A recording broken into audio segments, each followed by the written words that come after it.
Welcome listeners to this edition of the Weekly Food Show, and today I'm joined by Liam Dillon from The Boat, who I'm hoping will become our resident chef on here, talking all things food, high end, and also stuff we can cook at home. Liam, welcome. Thank you very much. Thanks for having me. No, you're more than welcome. So you haven't just got The Boat, you've got the 2 pigs as well, haven't you, in Barton? That's right, yeah. 2 pigs a year old now. Is it? Yeah. That's gone quick. It has. Yeah. It has. And how long have you been at The Boat? 8 years. Wow. 8 years, yeah. Okay. And what's the difference in the concept between the two of them? Well, initially The Boat was roadside eatery, pub, when we first took it on, and that's evolved into more fine dining because that's my training. Over time, managed to kind of cajole it into that direction, which is taking quite a lot of time. So yeah, The Boat's fine dining, and the 2 pigs came from a concept of just wanting somewhere. And it's a bit cringy, but wanting somewhere I would want to go on my day off and just relax. With good quality food and good people and good drink as well. Okay, so on your days off, where do you go and eat apart from the 2 pigs? Well, I don't go to the pigs. Because you now own it. Yeah, exactly, yeah. No, it's... I do. We close. We have good downtime in both sites, to be honest. So the Boat's closed Monday, Tuesday, Wednesday, and the 2 pigs closed Monday and Tuesday. Yeah. So I do pop in occasionally, have a Scotch egg and a drink, and meet people over there, and it's a great place to be honest. Real safe space we're creating in that area, so it's kind of community orientated in the village, which is great. And then days off, if they exist, to be honest, at the moment. Probably at The Boat, keeping the grounds in check, helping the guys there. Got a couple of people that help me with the grounds. Yeah. It's a big site, so maintenance is high on the agenda. All right. Or in the kitchen, I'm doing some videos on YouTube and cook at home stuff and just doing all sorts of bits and bobs, to be honest. Okay, so cooking at home. So we've got Christmas out of the way. We've still got tons of sprouts left, and they're still good for you. Yeah. I'm a big sprout fan. And I'm a sprout fan. Interestingly, so is my daughter. She loves sprouts. Yeah. There used to be, I can't remember who it was on Radio 2. It was a running joke. They put the sprouts on in January to make sure they were cooked. And it was a running joke. They didn't put them on in January. Best ways to cook sprouts then? To be honest, I love sprouts. I think they're fantastic. That lovely horseradishy, spicy flavour from them just when they're a little bit under, if anything, to be honest. Oh, yes. I can understand why people don't like them, and a lot of the reason why people don't like an ingredient is because they've had a bad experience with it in the past. So growing up, God bless my mum, I had bad experience with every single ingredient you could name, to be honest. So as I got older and been able to cook myself or been to restaurants and things, I'm actually, I like that, I like this, I like that. So sprouts, to me, probably best to be chiffonaded down, cut down. Treat them like a cabbage, really, because they are little baby cabbages, essentially. And yeah, with bacon, loads of butter. That's the way I eat them. Okay. Probably not for yourself, Ruth. But no, not for me, obviously. For listeners who don't know, I'm vegan, but I won't go on about it too much. But I will for the next couple of episodes because we're in Veganuary, but we'll touch on that in a minute. There used to be, who was it? Those sausages. And they used to do deep fried ones. Right, okay. Yeah, and they'd cut them down, not as much as cabbage, but they had cut them down and deep fried them. If you haven't tried sprouts that way, it's the way to go completely. And you're on about it's the way you're brought up with cooking. So I remember my mother-in-law came round. It was the first time I'd cooked, and my husband was merrily sitting there eating his veg. And he went, you're eating your veg, you never ate your veg at home. And without batting an eyelid, he went, I didn't like the way you cooked them. I was thinking, have you really just said that out loud to your mum? Yeah. And he was like, yeah, sorry, Barbara. But yeah, he does like his veg now. So yeah, we've touched on Veganuary. So I know in a lot of restaurants, it's very difficult to separate dietary requirements, but I know you've managed to do it at The Boat. You do offer vegan options, don't you? We do, yeah. Is that at every sitting, or does that have to be pre-ordered? Yeah, we ask that you let us know. Yeah, essentially. Yeah. But if you don't, we can still cater for you. I think it's very important as a chef to cater for as many people as possible. That's my job. That's what I believe anyway. It is difficult. So we try and streamline our menus, but. We do offer a vegan menu. We've got a strong vegetarian offering as well. That's through the tasting menu, or lunchtime we do a choice menu, so we can have vegan and vegetarian dishes on there. We do everything from scratch. So it's very, it's straightforward for us to bring a dish together or change things. We have, gluten-free intolerances, and I was going to ask about that. Yeah, so we prep for it, so it's not a surprise essentially. Yes. So we know what we're doing. But yeah, no, I think it's great. The ethos of the boat is using things from the ground. So it kind of because you grow an awful lot of your own food, don't you? We grow more and more year on year, and I'm expanding the land and this growing space, which is hard graft, but through the winter's the best time to do it because everything's quite dormant. And I think we're just picking different ingredients that we're self-sustainable on. Year on year, we get that portfolio increases. So say now, like artichoke, rhubarb, eggs. We're just starting to look currants, berries, raspberries. Because they take a while to establish as well, don't they? The currants. Yeah, they do. Yeah. So I think we're like 3 years in now. The currants. The currents are current. The currants. Red currants, white currants, black currants. It's just slowly gooseberries. We're just kind of building that foundation to be able to be self-sustainable on different things. It takes time. Restaurants don't make a lot of money, and it's I'm out there days off, just moving beds around, creating extra space. The more and more we can grow, the better, really. Brilliant. Okay, so we touched on sprouts. What else is in season at the moment? Forced rhubarb's coming through. Yep. It's a fantastic ingredient, and back end of probably now. Yeah, it's great. Forced rhubarb means it's kind of grown forced, essentially. Yep. So it's grown under candlelight. Candlelight? Yeah, the kind of old school method is under candlelight. I'm sure now they do it under small LEDs and things like this. But okay, I was thinking of the insurance and the fire risk. Exactly. That just wouldn't work nowadays, would it? In the winter, it's all wet sheds, so I don't think anything's going to go up in flames, true. To be honest. But it's stunning. There's a very, very popular grower in Yorkshire, Yorkshire Forced Rhubarb. We do use theirs, and because it's such a good quality product. And that's the thing as well. I remember having a table eat at the boat, and I was trying to be super, super local. I had a tasting menu, and I said to them at the end of the meal, how's your meal? How any standouts, anything you weren't too keen on? And they said the lamb main course had a bit of a bite to it. Yeah. I said, okay, I'll take that comment on board. It's fair enough. These things happen with meats.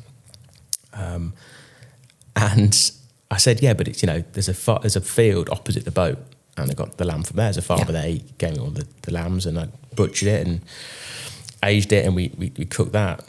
And I just thought to myself, why am I wax lyrical about local when I'm not offering the quality for the price? Yeah.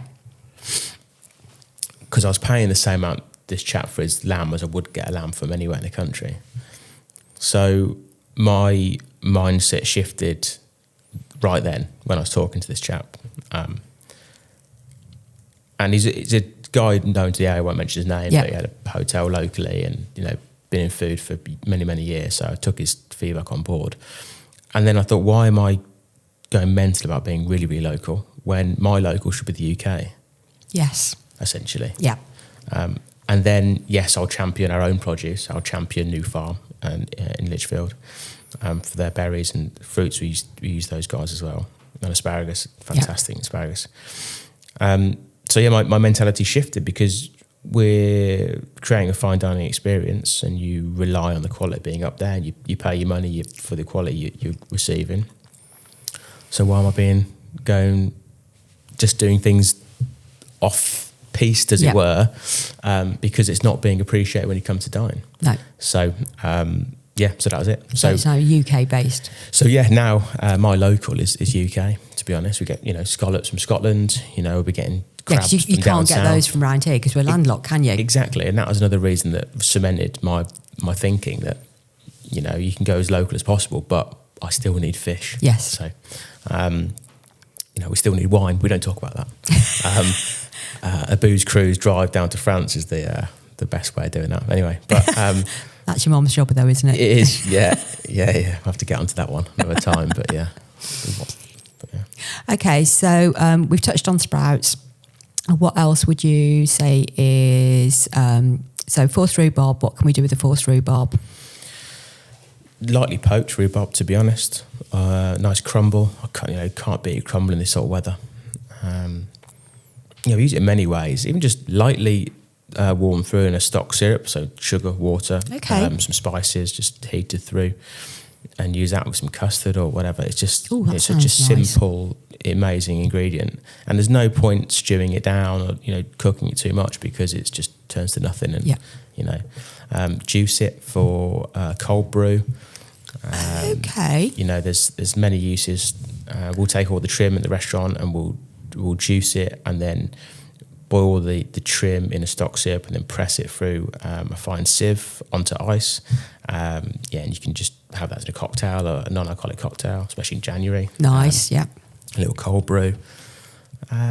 There's multitudes of avenues you can go down with the ingredient. Because it lends itself to sweet and savoury, doesn't absolutely, it? Absolutely, yeah. It's one of the multifunctional ones. Cooking it with duck, that nice sweetness to go with nice duck or any sort of, fatty meat. Yeah, you need something to cut through that. Yeah, pork, lovely. Packington pork, got a oh yes, got a back Packington. Yes, that is nice and local. Yeah, absolutely. Yeah. And again, it's local, but the quality's there. Yes. Okay, so I'm going to put you on the spot. I'd like a nice supper for two that I'm going to cook at home. What are you going to recommend, and what's your recipe? A nice dinner for a vegan sitting at home. Yeah, because we're sticking with the veganuary. So right, okay. Yeah. Okay. Further in the year, we can go off vegan. Right. This is very on the spot. I've recently moved in to a house, and we've been looking at a house. I've been working on a house for about 3 years. Finally in. Yep. So I'm doing more cooking at home than I've ever kind of done because it's just easier, more convenient to have everything there. I would put a stew on and I go down the pub, walk the dog, come back and the stew's ready, or turn it into a pie. Yeah. Let's go vegan. So probably something like a good old recipe mum did a long time ago, and actually really, really good at it, chickpea curry. Yes, you can't beat them actually. Or just something that's really homely, wholesome. Nice braised rice. Yeah. How are we braising our rice then? How are we braising rice? Well, basmati rice, long grain rice, don't use short grain, don't use risotto rice because they're two very separate grains, very different styles. I would give it a good wash, and you can use vegetable stock or chicken stock and kind of double the amount of water. Okay, yeah. Garlic, spices, whatever you want really. You want to colour it slightly, a bit of Lichfield saffron or turmeric, I call it.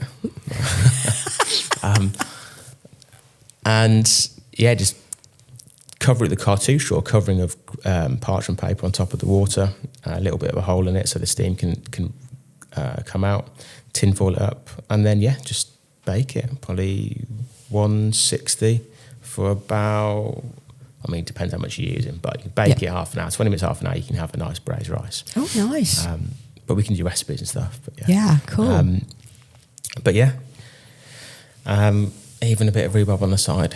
Yes. A little rhubarb chutney to go with your curry. Yeah, that'd actually go really, really nicely. You're right, a chickpea curry is excellent. Yeah. So one of the favourites at home for us is roasted cauliflower and roasted sweet potato. Right, okay. Roast those up and then put those in a curry stock that I've made, and even the children will eat that one. Yeah. Very versatile, isn't it? Yeah, very, very versatile. Yeah. People tend to forget how versatile vegetables are, and being vegan isn't all about the vegetables. And we won't go into the animal rights or anything like that because that's not for this show. But it is... Not with me, it's not. Well, animal rights, yes. But we still eat them, yeah. Yeah. And as long as they've been raised correctly and they've had good welfare, that's the important fact about that, isn't it? I think if they had one bad day in their life, the animal has served its purpose. And that sounds really bad. But if they've lived a good life and they've got one bad day and that's the day they're dispatched, then... And it's good and it's done in a good way. Yeah, humanely, yeah. You talk... I'm going on tangent here, aren't I? Sorry, I just cut you off, but there's independent restaurants, independent shops, whatever, but there's also independent abattoirs that have been doing it for years and they're family run. Yeah. And I work with Coates'. Yes. I used to go with my dad when we used to take our pigs to be slaughtered. Right, okay. Years ago. Yes. Yeah. And they slaughtered the lambs we had, and it was the best lamb I've ever tasted in my life. That we had on the land of the boat. I'm not just saying that, it's fabulous. So yeah, there's businesses that need supporting as well. So it's, they don't do things. It's not a bad thing. It's just if you believe in it or not. Yeah. Simple as that. Yeah. So I've got my curry. Yeah. What am I having for dessert? Vegan dessert. I'm out. Oh really? No, I'm not out. It's a tricky one. Yeah. It's a tricky one because when you're used to using eggs, you're used to using cream. It's difficult then to say, you know what, I'm going to do it without. And I'm classically French trained, and that is like heaps of butter, heaps of cream. Yes. And no fat, no flavour. Yeah. So there's good substitutes. You can use a vegan cream to make ice creams with the base. But yeah, just very good quality local fruit, berries. Oh, not the cop-out of a fruit salad, please. That's so funny because as I was growing up, that's all we ever said as kids to my mum, not a fruit salad. So, I think... If the fruit salad's done right and not how we grew up with those fruit salads, then yes. But when you go somewhere, because very, very early on, it was always the Thai green curry and the fruit salad wherever I went. That was the only vegan option. Yeah. It's like, really? There is more out there. Yeah. So I'm going to do a shout out to the Quality Bakery then, who are based in Lichfield. Yeah. And I never thought, because I actually ate my slice last night. She has, completely vegan bakery. Mm-hmm. So need to put you in touch with her for your desserts. Yeah. Have a good chat there. But recently she's been doing a chocolate tart. So it's a chocolate biscuit base. Yeah. It's a chocolate cream filling of some sort. Shaved chocolate on top with a cherry. And I'm the only vegan in our family, and all of my family will eat her bakes because you don't know they're vegan. Amazing. And if I put this chocolate tart in front of you, you would have not known it was vegan. But sorry, I ate it, so you haven't got any to try. Didn't bring any in? No. I must remember next time to bring some examples in. But that's a good example about how you can... But I get from your point of view, being classically trained, it's changing that mindset, isn't it? No, yeah, it is. I think it's only a personal thing because I know it's not the same, and I wouldn't substitute myself personally. Yes. We do offer vegan desserts, and we think we do them quite well. But there's a lot of time in the production of them, which at home it's quite hard to do for yourself for one or for two. So, vegan chocolate, 100% cocoa butter. Yeah. Use that as, to its nth degree, I say. If you want that sweet kick, that sweet fix after dinner. Yeah, maybe not on the spot for a vegan dessert, to be honest. Okay, well, you can have a think about that for future episodes. Okay. Really put you on the spot. You can hold me to that. I will do. So, what's what cooking trends have we got to look forward to, do you think? Or what's just coming in, or has just recently been, you thought, really? That was a trend? Did I have to do that? Oh, you might have to help me out here. What have you seen that people are... I knew you were going to ask me that. Because it's very difficult with... well, not difficult. Look at trends. As a cook with the boat, it's very easy to be influenced. It's all around us all the time. I have a multitude of cookbooks. Yes. The fancy ones that are more pictures than actual recipes that work. But I like to think I'm quite creative, and I like to think that I have the ability to come up with very individual ideas, especially the Match Out brand. It's hard to look at trends and start jumping on the trends with the restaurant because it's a fad. It won't last. Yeah. So I tend not to look at what's... But there's something that's always influenced you in the back of the mind, hasn't it? And you're not quite sure where it's come from as well. I think you lean on the style you already have at the restaurant, and then from your training. Yeah. Okay, you will get inspired by, you're flicking through Instagram and a chef put something like, oh, bloody hell, I've done that before, but I did it a different way. So let's and it reminds you what you've done more so than I'm going to do that. And I've not done it for a while. Let's bring it back. Yeah. Oh, I've done a variation of that. Yeah. But that's in season. That looks like, let's do it the way I do it. Yeah. Or the way we're going to do it instead. Yes. There's a difference between elements of dishes that you have a understanding of how to accomplish it and just taking someone's dish and doing the same dish. Yeah. So trends wise and what's coming in, I look at these trends websites of food trends of what they expect, what they predict for the following year.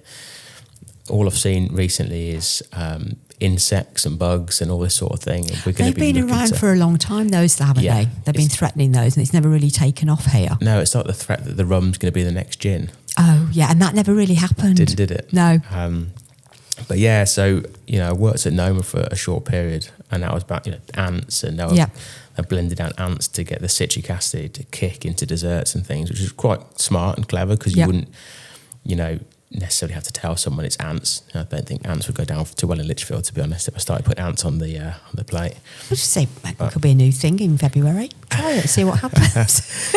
Yeah, you'll hear about it, wouldn't you? That's for sure. Yeah. But that technique like that, they're fire ants, they're red ants, so they have a high, I think it's citric acid. So they're frozen to kill any parasites, I guess, to an extent. Blend them down to a paste, and they were spreading them onto like a set blueberry disc, and the combination was just amazing. So you can use it as a seasoning. So you can bring that citric flavour to things without using lemons, without using the usual things. And I was thinking about doing that sort of thing because I try not to use anything outside the UK in my cooking, which is very, very difficult. Yeah. And then I put these constraints in my head and start doing it for a bit. Tell the guys in the kitchen that's what we're doing. I pull my hair out when it doesn't work, and I'm back to using lemons or something else. So it's tricky to try and also guests coming in that want to spoil themselves sometimes don't really care because they're coming to spoil themselves. Yes. There are beliefs that I have and health advice I'm listening to, and the family are very much into health at the moment. So they're saying, why don't you make these changes in the restaurant?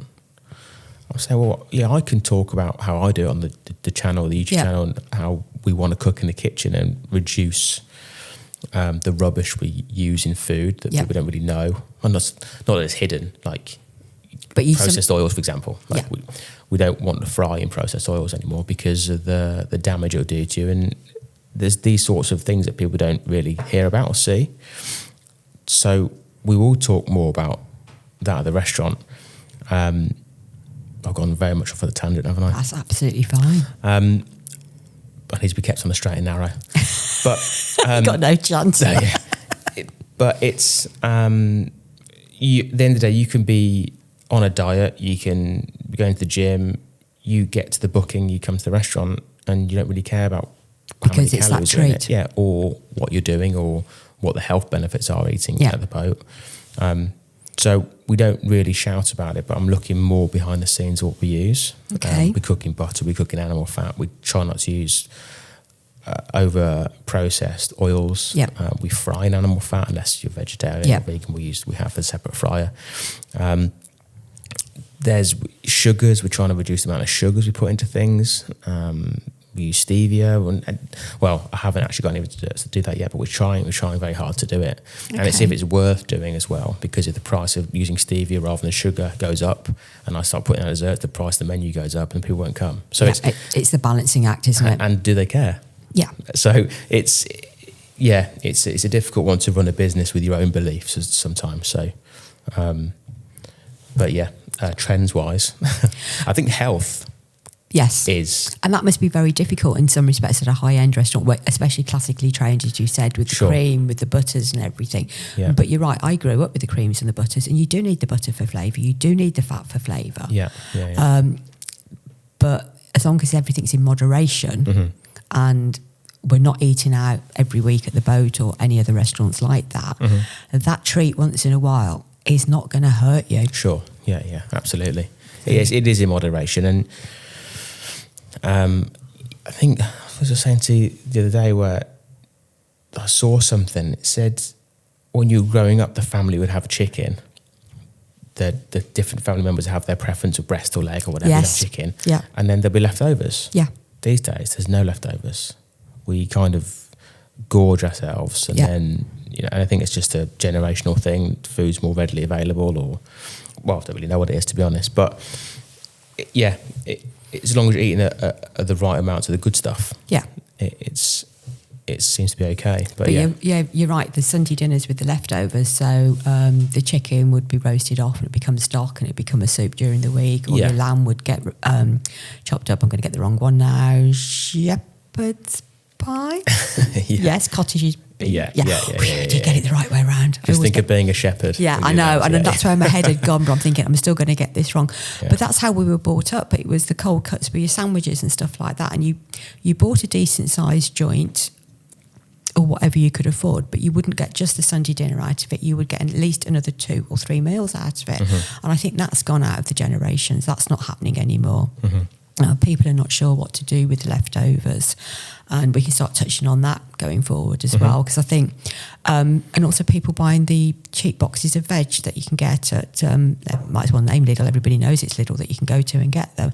But they don't know what to do with them when they picked up that £5 box. So we can, take people through that. Absolutely. There's, I think food waste is very important to look at.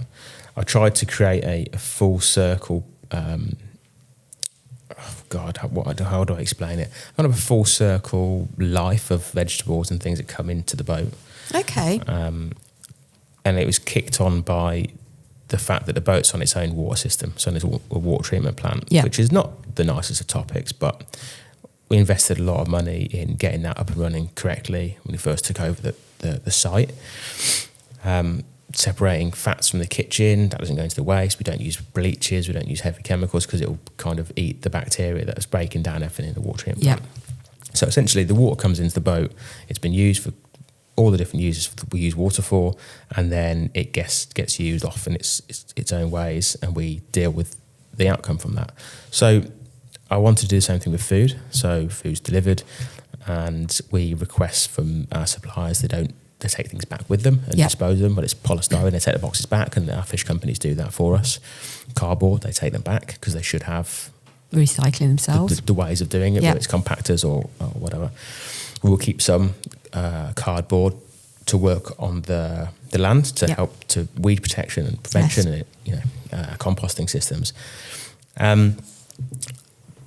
So the food is cooked, the trims are cooked for the animals, which is the chickens, the pigs, and their food scrapings is the only thing that I need to find a home for before the system is totally boxed off, essentially. Okay. Our waste, our food waste, our food that comes in is disposed of on site, essentially, to stop people coming to take food away. One of the biggest problems we have is we make all of our sauces from scratch. Yeah.